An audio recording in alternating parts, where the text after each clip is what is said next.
Ang Sunilno kok phirokna bagwi tewaisa live o ma phaipika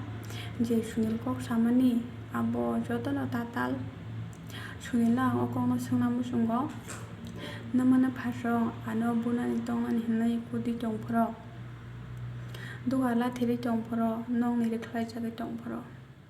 nongtangui bwsai ongnai borok nongtangui bihingni bagui kok thaisapani saya ong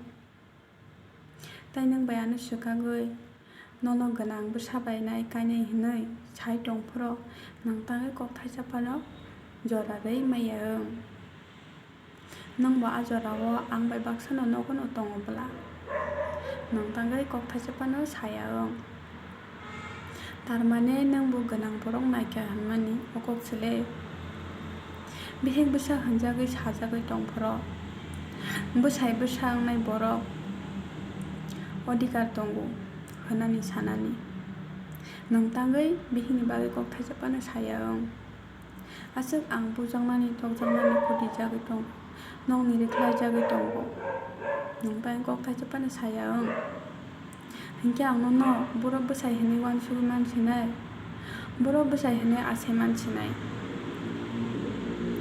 ani thani proof tongo je ang tabuk kok samani recording khaina rakjak tongo nangkha hinkhe ang o recording no jotono no khwnarinai tai je ano tubunai borok bo ano kono jobordosti khai tubuya ang bono joto kokno share khaikha ang satok video khaijakmani kokno joto kokno share khaimani bisingtwi bo ano khairokjaka maya nangjakmani bisingtwi bo ano logi naikha logi naimani bisingtwi ang bono logi rekha logi rwmani bisingtwi ang saka bono ano phaina phaisidi hini saka bo thangui naikha bo ano kono jobordosti khai tubuya tai ang phaimani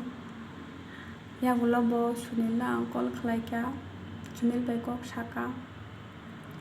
kok samani bisingtwi ang je puila live o phai kok samani ang akokno no bono saikhanai rwo tai ano naitokna bo nangliya ano naisingna bo nangliya hinui ang bono afuru okokno sao ang Sunilno okokno tabuk sao nangano naisingna nangliya ang nini nukhungo shanti maya wngmani bisingtwi no ang phaikha nangno tai naisingna nangliya tai je ang phaimani borok boni lama o bo kuno kebengmung ta rwdi